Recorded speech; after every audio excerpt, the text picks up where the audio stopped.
Olá pessoal, eu sou o professor Marcos Nascimento da Capacitar Cursos e vamos dar início hoje, ao nosso curso de agente de higienização hospitalar ou higienista, de serviços de saúde. Muito bem, a introdução, O processo de higienização dos estabelecimentos de saúde é desempenhado para evitar a disseminação e transferência de micro-organismos, nos ambientes de saúde, priorizando a segurança dos pacientes e dos profissionais que atuam nesses serviços.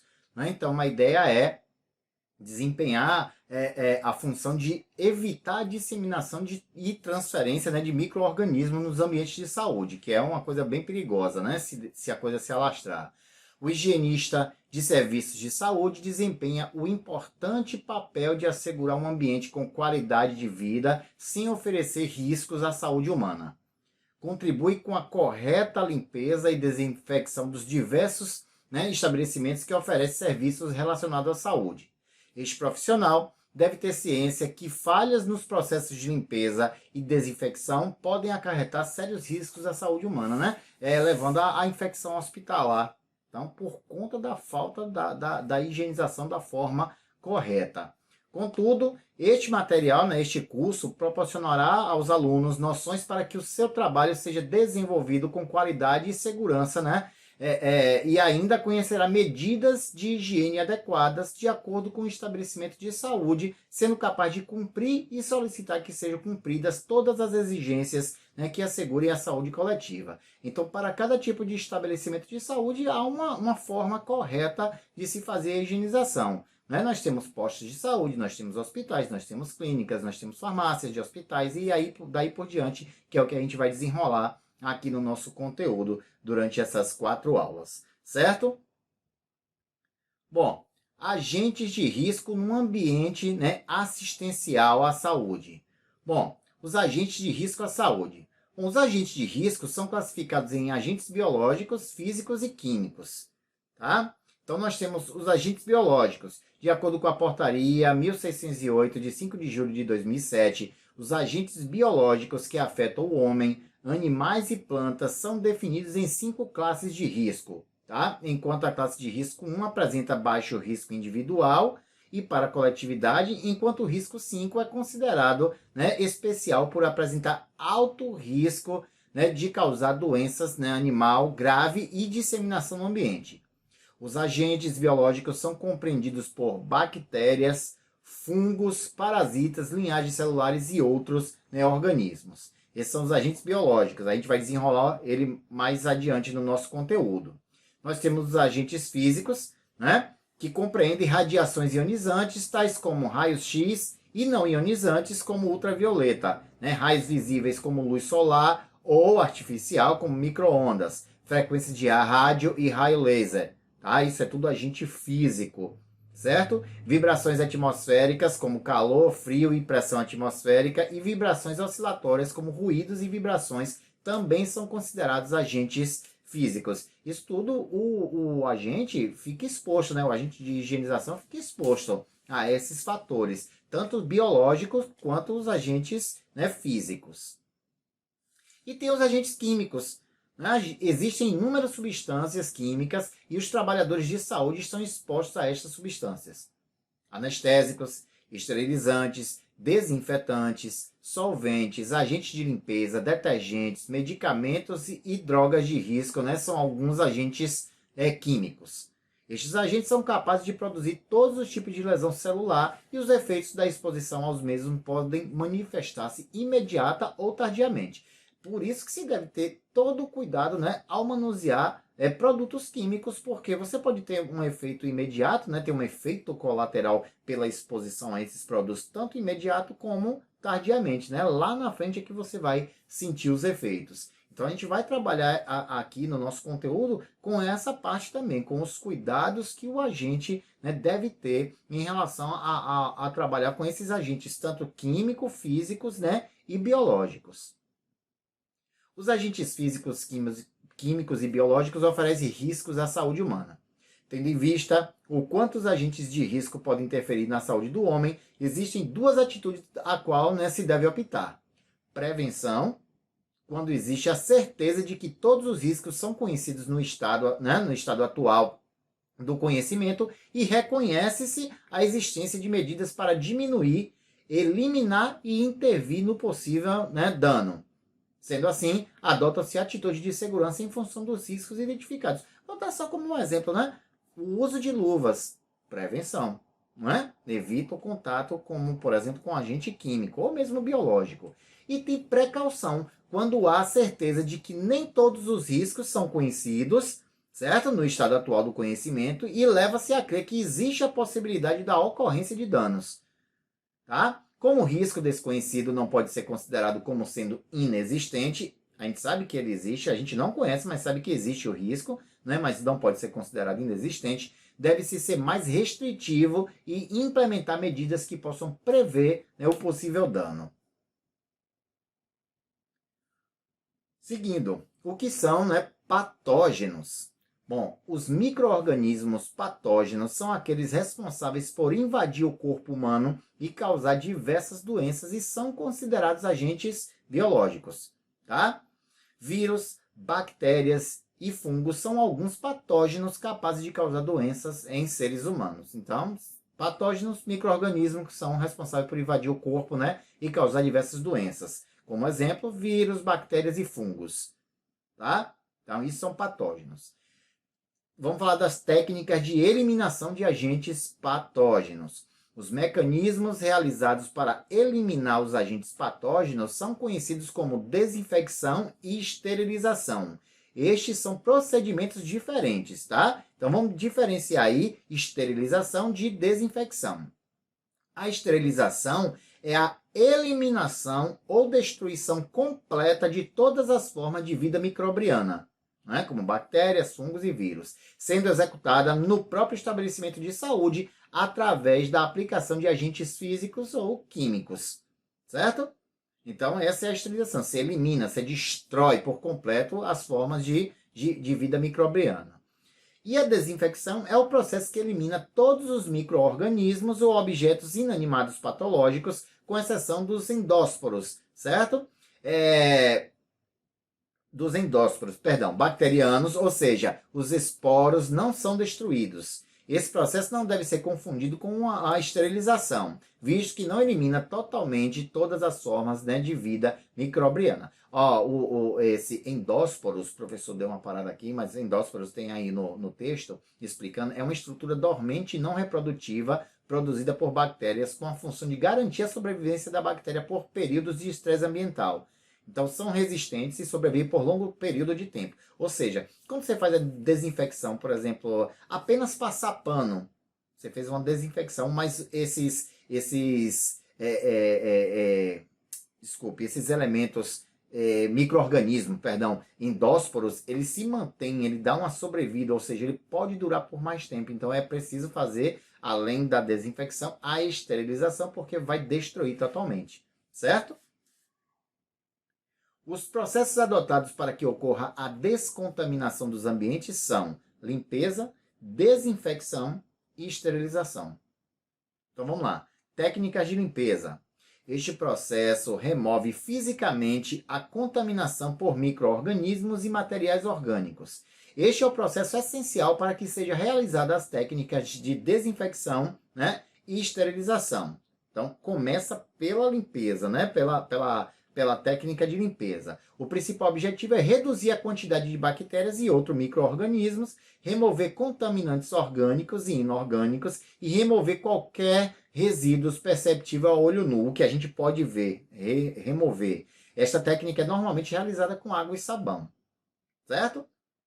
Aí a gente tem as técnicas de desinfecção, que este é um processo físico ou químico que tem a função de reduzir o número de micro-organismos, né, viáveis para um nível menos prejudicial. É um processo que pode não destruir os esporos de bactérias, como eu já falei, né, dos endósporos. Aí a gente pode subdividir em 3 níveis. Tem a desinfecção de alto nível, quando destrói todas as bactérias, né, fungos e vírus, inclusive parte dos esporos bacterianos. Tem a desinfecção de nível intermediário, tá? Quando não é possível destruir nem parte dos esporos, tá? Mas todas as formas de bactérias, inclusive a causadora da tuberculose. É um nível intermediário de desinfecção. Eu estou falando aqui superficialmente, mas a gente vai. Eu vou desenrolar para vocês como é que é feita essa desinfecção, tá certo?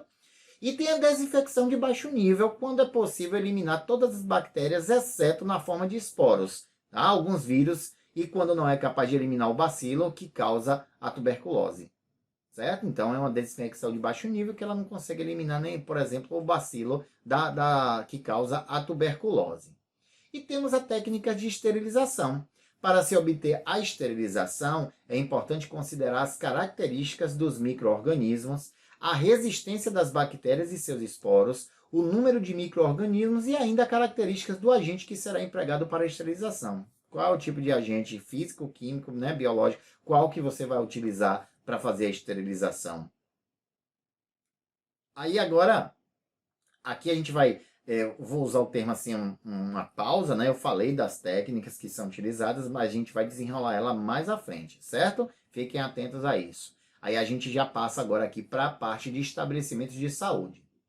Esta unidade, né, essa parte do nosso conteúdo, tem o objetivo de apresentar alguns estabelecimentos de saúde, bem como sua principal atividade. É importante conhecer cada área de saúde para que possa, né, relacioná-la ao risco de transmissão de infecção, né, com base nas atividades realizadas em cada local. Esta classificação em tipo de estabelecimento facilita a elaboração de procedimentos para limpeza e desinfecção de superfície em serviço de saúde. Então, todo estabelecimento de saúde deve ser caracterizado para que realize a adequada higienização. Vamos pensar assim, ó, um posto de saúde num povoado, certo? Tem uns postinhos, vou usar esse termo, postinhos pequenininhos. A técnica de desinfecção ou de limpeza, vou usar esse termo, né? A higienização de um posto vai ser a mesma de dentro de um hospital? Obviamente que não, né? No hospital, a técnica aplicada será mais, vamos dizer assim, mais eficiente, não é? Tem que se ter um maior cuidado. Não que no postinho não se tenha cuidado, tem que ter, porque ali também transita pessoas que podem ter doença, micro-organismo, certo? Mas então é isso que a gente vai diferenciar aqui para caracterizar cada tipo de estabelecimento para saber qual técnica utilizar, né, em cada tipo de ambiente. Bom, o ambiente como reservatório de organismos patógenos. Bom, o ambiente é apontado como um importante reservatório de micro-organismo no serviço de saúde. A presença de matéria orgânica, como sangue, fezes, vômito e pus, são exemplos de matéria orgânica. Favorece a proliferação de micro-organismos e ainda atrai outros organismos caracterizados como vetores, capazes de disseminar os organismos patógenos. Por isso, as técnicas corretas de limpeza e desinfecção e manejo dos resíduos devem ser rigorosamente seguidos. Por exemplo, se descartar o lixo contaminado em qualquer lugar, e vamos imaginar o seguinte, que descartou de forma errada e um cachorro vira-lata, mexe no lixo, se contamina, ele pode se tornar o vetor de alguma doença, espalhar a doença para frente. Assim como um gato ou mosquito e por aí vai, certo? Então tem que saber a forma correta, por exemplo, de descartar o lixo. Bom, todos os ambientes relacionados à saúde devem ser higienizados da mesma maneira? Falei agora há pouco, né? Não. É necessário conhecer os tipos de ambiente para que seja adotada a maneira adequada de higienização. É importante considerar o risco potencial para a transmissão de infecções. De acordo com o Ministério da Saúde, os estabelecimentos de saúde são classificados conforme a seguir. Então vamos lá destrinchar, Vamos separar. Posto de saúde. Unidade destinada à prestação de assistência a uma determinada população, de forma programada ou não, por profissional de nível médio, com a presença intermitente ou não do profissional médico. Então, nós temos aí no posto de saúde o técnico, de enfermagem, que é o profissional de nível médio a que ele se refere aí, tendo a presença intermitente, ou seja, constante todos os dias, ou não, dia sim, dia não, ou os dias específicos da presença do profissional médico, ou do dentista, ou do psicólogo e outros profissionais da área da saúde, certo? Então, posto de saúde, a característica é essa. Temos o centro de saúde ou a UBS, a chamada Unidade Básica de Saúde. Bom, é a unidade para a realização de atendimento de atenção básica e integral a uma população, certo? De forma programada ou não, nas especialidades básicas, podendo oferecer assistência odontológica, certo? E de outros profissionais de nível superior. A assistência deve ser permanente e prestada por médico generalista ou especialista nestas áreas. Ele fala generalista, é o médico clínico, né? O médico clínico geral, certo? Ou especialista nestas áreas. Aí é a unidade básica de saúde. Temos a policlínica, o nome já fala poli, vários, não é? Unidade de saúde para prestação de atendimento ambulatorial em várias especialidades, incluindo ou não as especialidades básicas, podendo ainda ofertar outras especialidades não médicas. Certo? Policlínica, então várias especialidades. Tem o hospital geral, hospital destinado à prestação de atendimento nas especialidades básicas por especialistas e ou outras especialidades médicas. Pode dispor de serviço de urgência e emergência. Né? Então, o HGE, como chama, né? Hospital Geral do Estado. A maioria dos estados tem um HGE, né? Onde tem aí a prestação de atendimento nas especialidades básicas, tá? E especialistas e outras também especialidades médicas. Temos o hospital especializado. Então, é um hospital destinado à prestação de assistência à saúde em uma única especialidade, né? Ou área. Tipo, hospital do câncer, hospital do coração, certo? E por aí vai. Então, é um hospital especializado em uma determinada área. Tem a unidade mista, que é a unidade de saúde básica destinada à prestação de atendimento em atenção básica e integral à saúde de forma programada ou não, né, nas especialidades básicas, podendo oferecer assistência odontológica e de outros profissionais, né, com unidade de internação sob administração única. É a unidade mista, ela é um misto de unidade básica, mas também tem a unidade de internação, certo? Tem o pronto-socorro geral, unidade destinada à prestação de assistência a pacientes com ou sem risco de vida, tá? Cujos agravos necessitam de atendimento imediato, podendo ter ou não internação. Né? Pode ter o atendimento ali e ser transferido, mas o atendimento imediato é naquele pronto-socorro. Ele pode ter a internação também. Tem o pronto-socorro especializado, é a unidade destinada à prestação de assistência em uma ou mais especialidades a pacientes com ou sem risco de vida, cujos agravos necessitam de atendimento imediato. Por exemplo, pronto-socorro especializado em ortopedia, em trauma, né? Quebrou o braço, quebrou a perna, osso, de forma geral. Né? Ortopedia, então pronto-socorro especializado. Temos o consultório isolado, sala isolada destinada à prestação de assistência médica ou odontológica ou de outros profissionais de saúde de nível, né, superior. Consultório isolado também, né, considerada uma unidade de saúde. Tem a unidade móvel, fluvial, tá? Barco, navio, equipado com comunidade de saúde, contendo no mínimo um consultório médico e uma sala de curativos, podendo ter consultório odontológico. Né? Tem os barcos navio, que é a unidade móvel fluvial, atende muitas as comunidades ribeirinhas, né? Lá no norte do país, né? O estado do Amazonas, no Pará, entre outros, né? Também tem comunidade ribeirinha, beira do São Francisco, unidade móvel, não é muito comum, mas existe, certo? Temos a clínica especializada ou ambulatório especializado, tá? Essa clínica especializada é destinada à assistência ambulatorial em apenas uma especialidade, né? Ou área da assistência, como centro psicossocial ou de reabilitação, tá? O CAPS, muito lugar chama de CAPS, é uma clínica especializada, tá? Um centro psicossocial. Tem a unidade de serviço de apoio de diagnose e terapia, são unidades isoladas onde são realizadas atividades que auxiliam a determinação de diagnóstico e ou complementam o tratamento e a reabilitação do paciente, tá? Chamada de unidade de serviço de apoio de diagnose e terapia. Tem a unidade móvel terrestre, aí é o veículo automotor equipado especificamente para a prestação de atendimento ao paciente. Aqueles ônibus que tem de dentista, né? Carretas também de atendimento, não só dentista, o professor falou aqui exemplo dentista, mas pode ser consultório também, né? Que é móvel. Tem a unidade móvel de nível pré-hospitalar na área de urgência e emergência. Tá? Um veículo terrestre, aéreo ou hidroviário, destinado a prestar atendimento de urgência e emergência pré-hospitalar a paciente vítima de agravos à sua saúde. Então existe também essa unidade e também todos eles aí, todos esses que foi citado até agora, todos eles exigem, né, um nível de higienização, né, em saúde, certo? Então a unidade móvel de nível pré-hospitalar.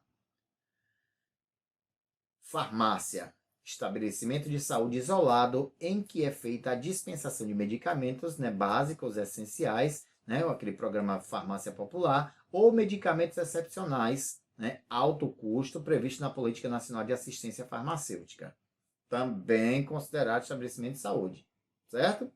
Tem a unidade de vigilância em saúde, que é o estabelecimento isolado que realiza trabalho de campo a partir de casos notificados e seus contatos, né, tendo como objetivos identificar fontes e modo de transmissão, grupos expostos a maior risco, fatores determinantes, confirmar o diagnóstico e determinar as principais características epidemiológicas, orientando medidas de prevenção e controle, a fim de impedir a ocorrência de novos eventos e ou estabelecimentos de saúde, né, isolado, responsável pela execução de um conjunto de ações, capaz de eliminar, diminuir ou prevenir riscos à saúde, né, capaz de eliminar, diminuir ou prevenir riscos à saúde e de intervir nos problemas sanitários decorrentes do meio ambiente, da produção e circulação de bens e da prestação de serviços de interesse da saúde. Essa unidade de vigilância em saúde, a gente pode chamar de vigilância sanitária, é aquela onde o agente de combate a endemias está ligado, não é? Então ele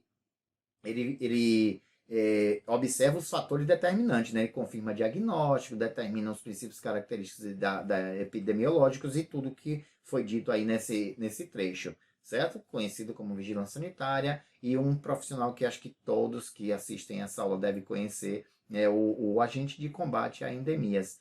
Ah, professor, não sei o que é combate a endemia. Não, aquele pessoal que visita a sua casa lá com o remedinho da dengue. Ele não faz só combate à dengue, ele combate outras doenças também.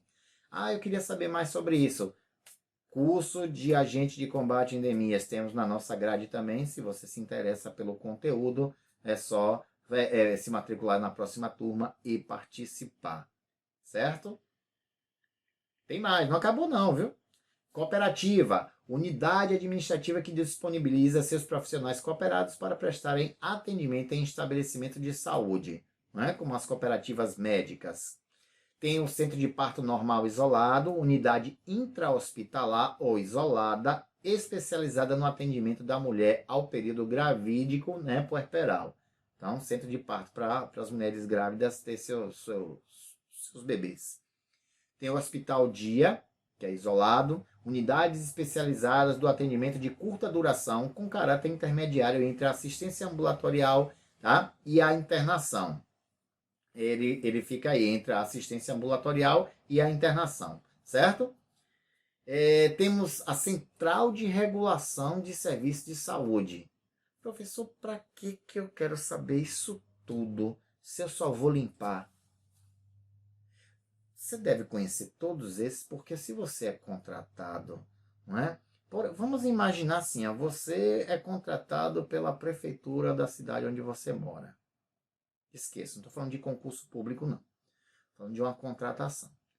E você tem esse conhecimento, você terá uma vantagem em cima dos outros que não têm conhecimento. Porque todo mundo fala, eu sei limpar. Limpar todo mundo diz que sabe. Mas quando você tem um conhecimento mais detalhado, você conhece todos os estabelecimentos de saúde e sabe como, não é, tratar, vou usar esse termo, cada um deles, você está um passo à frente de um monte de gente aí que não sabe nada. E outra, na hora de fazer a prova, se você acompanha esse curso, se você lê a apostila, vai fazer a prova no final, é aprovado, né? Você tem uma boa aprovação. Não para por aí, continua sempre que for possível acompanhando o material, fazendo leitura, pesquisando, vendo vídeo na internet, né, no YouTube, é cheio disso. Você está um passo à frente. Então, esse conteúdo, esse ponto aqui também é muito importante, certo? Então vamos lá. A Central de Regulação de Serviços de Saúde é a unidade responsável pela avaliação, processamento e agendamento das solicitações de atendimento, garantindo o acesso, né, dos usuários do SUS mediante um planejamento de referência e contra-referência. Tá? É a Central de Regulação de Serviços de Saúde. pessoa está internado, precisa de um especialista em uma área que não tem no hospital. A central de regulação, o médico faz o pedido para a central de regulação, que vai regular aquele paciente para a unidade, né, ou para o hospital onde tenha a vaga, né, com aquela especialidade. Temos o LACEN, que é o Laboratório Central, tá, de Saúde Pública. Todos os estados têm um estabelecimento de saúde que integra o Sistema Nacional de Laboratórios, né, de Saúde Pública, tá, o SISLAB, né, e em conformidade com a normalização vigente. Então, por exemplo, todos os exames coletados no estado vai para o LACEN, vai para o Laboratório Central, né, para poder ser avaliado e ser distribuído os resultados, certo? E temos a Secretaria de Saúde, que é ela quem manda em tudo, né? A unidade gerencial administrativa e ou que dispõe de serviços de saúde, como vigilância em saúde, a vigilância epidemiológica e ambiental, vigilância sanitária, regulação de serviços de saúde. Tá? Então, a Secretaria de Saúde é a unidade que gerencia, né, as vigilâncias epidemiológicas, ambiental, sanitária e regula os serviços de saúde. Bom, com base nas atividades realizadas em cada local, são classificadas áreas do serviço de saúde em relação ao risco, né, de contaminação. Atualmente, adota-se uma classificação das áreas de saúde considerando o risco potencial para a transmissão, né, de infecções. Os riscos das áreas de serviço de saúde classificam-se em áreas, né, críticas, semicríticas e não críticas. Vamos falar das áreas críticas. São os ambientes onde existe risco aumentado de transmissão de infecção, onde se realizam procedimentos de risco com ou sem pacientes, ou onde se encontram pacientes imunodeprimidos, né, que é o indivíduo que tem suas defesas imunológicas fracas e é facilmente contagiado por organismos patógenos, né, como vírus ou bactérias. São exemplos desse tipo de área. O centro cirúrgico, você observe que alguns têm a sigla ali, né? O CC, o centro cirúrgico, tá? É área crítica. O centro obstétrico, tá? Onde se faz parto. A unidade de terapia intensiva, a UTI. A unidade de diálise, tá? Diálise onde o pessoal faz a do rim, né? Filtra o sangue numa máquina. Laboratório de análise clínica, tá? Banco de sangue, setor de hemodinâmica. A unidade de transplante, unidade de queimados, né, são áreas críticas, unidade de isolamento, berçário de alto risco, central de material de esterilização, é o CME, tá? Não tem essa abreviatura aí, mas CME é a central de material de esterilização. Tem o lactário, que é o serviço de nutrição e dietética, certo? E tem a farmácia e área, né, suja da lavanderia, considerada todos esses aí áreas, né, críticas. Temos as áreas semicríticas, são todos os compartimentos ocupados por pacientes com doenças infecciosas de baixa transmissibilidade e doenças não infecciosas. São exemplos desse tipo de área. As enfermarias e apartamentos, né? Então ele não está em isolamento, mas está ocupado, o local é ocupado por pacientes com doenças infecciosas de baixa transmissão. Os ambulatórios, tá? Ambulatório é o lugar onde tem os consultórios. Vou colocar dessa forma, caso você tenha dúvida. Não é? Tem os consultórios, o corredor com os consultórios, chama-se de ambulatório. Banheiros, é área semicrítica, né? Pode se contaminar. O posto de enfermagem no setor, o elevador e corredores são considerados todos áreas semicríticas. E as áreas não críticas?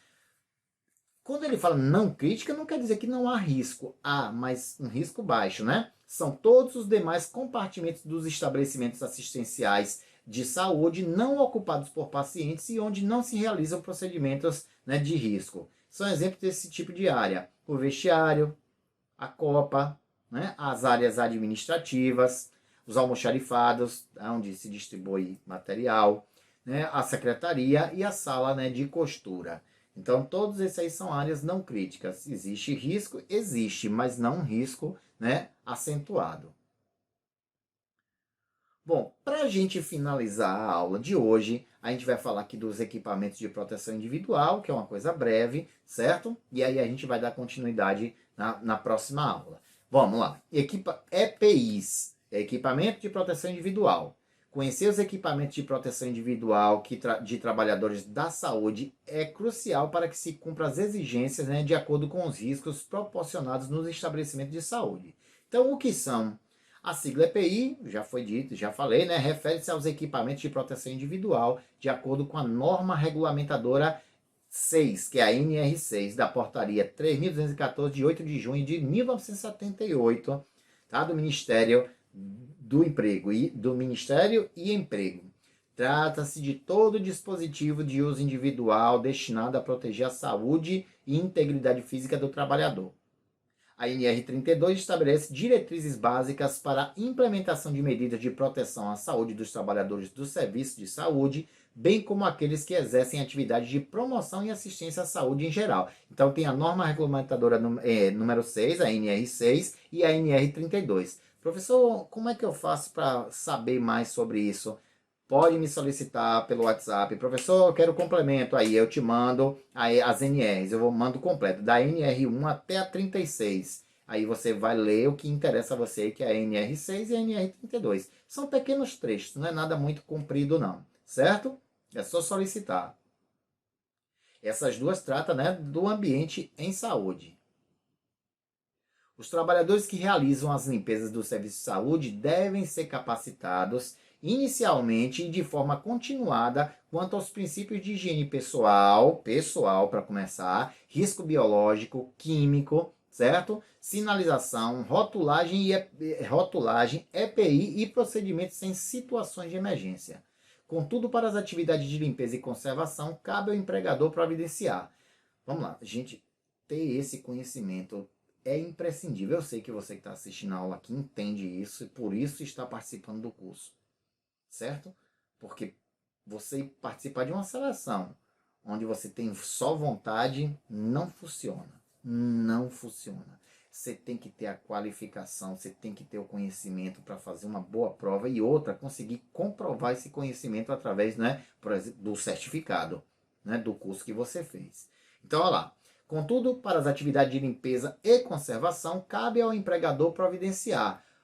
É obrigação do empregador o carro funcional destinado à guarda e transporte dos materiais e produtos indispensáveis à realização das atividades, certo? Aquele carrinho onde guarda e transporta os materiais. Providenciar materiais e utensílios de limpeza que preservem a integridade física do trabalhador, certo? Você não pode limpar com a mão, por exemplo. Tem que ter material. Proibir a varrição seca nas áreas internas. Jamais faça varredura seca. Passar a vassoura no chão para levantar poeira no ambiente de saúde. Nunca, nunca, em nenhuma hipótese, faça isso. Certo? E proibir o uso de adornos. Cabe ao empregador proibir o uso de adornos. Professor, o que é adorno? Brinco, gargantilha, pulseira, anel, nada disso se usa no ambiente hospitalar e no ambiente de você trabalhando com limpeza, certo? E é obrigação do empregador fornecer o equipamento de proteção individual adequados ao trabalho, certo? A gente vai falar deles mais na frente, né? Luva, máscara, entre outros. Instruir e treinar, né, quanto ao uso do EPI, como é que se usa aquele equipamento, fiscalizar e exigir o uso do equipamento de proteção individual. Se ele lhe dá o equipamento de proteção individual e você não faz uso, você pode levar uma suspensão, chamar a atenção, ser demitido até mesmo por justa causa por conta disso, certo? Também repor os EPIs danificados. Quebrou, desgastou, é a obrigação do empregador trocar. E é a obrigação do trabalhador usar e conservar, né, os equipamentos de proteção individual, certo? Então, a nossa aula encerra por aqui. Próxima aula a gente vai entrar numa outra etapa, a gente vai falar aí de dos riscos ambientais, certo? Para que vocês fiquem orientados. Muito obrigado pela companhia, né? Por ter assistido a nossa aula, espero que você tenha gostado. Se tiver dúvida é só chamar no WhatsApp que o professor Marcos está à disposição, certo? Um grande abraço e até a próxima aula. Tchau, tchau.